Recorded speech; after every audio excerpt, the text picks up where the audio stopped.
اوه بازار پارگورن باجار دهوکیه کوروجانه برژه که زور بازار به پاره تکرن دناوا وی بازاری دا لی پارگور دبیجن قیران دارایی کارتکرنه که زور لوی بازاری کریه و دوی باوریه دانه که ولوینن بازاری بگشتی لوی سروکانی دست پیدکن باوه که اگر بازار وان نبیتن همی بازارین دیجی نابن همی بازار امشن بجین گرداینه بازار پاراگوهورا و یعنی هکا بازار یه پاراگوهورا بشول کفت و حرکت ده هبو بمعنی که بازار دی بشولن حرکات ده بس صادیاره که کارت کرنا یا غیران آبوری باز تأثیر الهمی یعنی یا گلک و پیشچاول سر همی بازارا و نخاسمه بازار پاراگوهورا بری بگاف که شول گلک برفرهتر بو گلک باشتر بو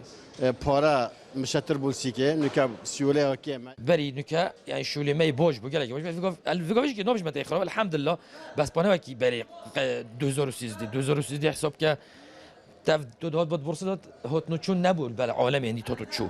کرینو فروت نو فيجوفي گلک کیم بوی وقتی قیران کتیه روش بروج ویج حتی حساب که دلار 132 بو فيجوف که یا فيجو 25 جنیو یعنی پارنینه پارنینه به تسیکه داد کوی دلاری کرد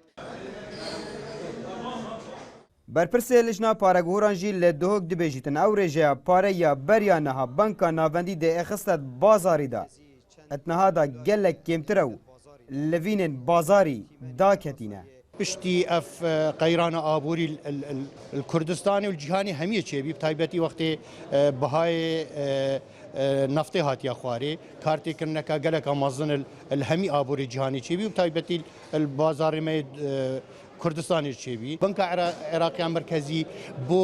بو چاره سرکرنا و قیمتیا هنی اشیاء خوی یه بنک نواندی وقتی که نزدیک 100 میلیارد دلار بانکاری دک عراقی دبین نوکا اش 5 میلیارد کمترین مای لباجار دهوک نیزی 105 دکان پارگوران هنه وکه خودین وان دکانان دیار کری نیزی 40 صده بازار وان به هفبر دگل سالن بریانها کیم بویو اگر وی اکیجی اجبوی باردوخ سیاسی و قیران دارایی ودگرینن به آوائه که کل بریانها حکومتا ناوندی نیزی 300 میلیون دلاران روزانه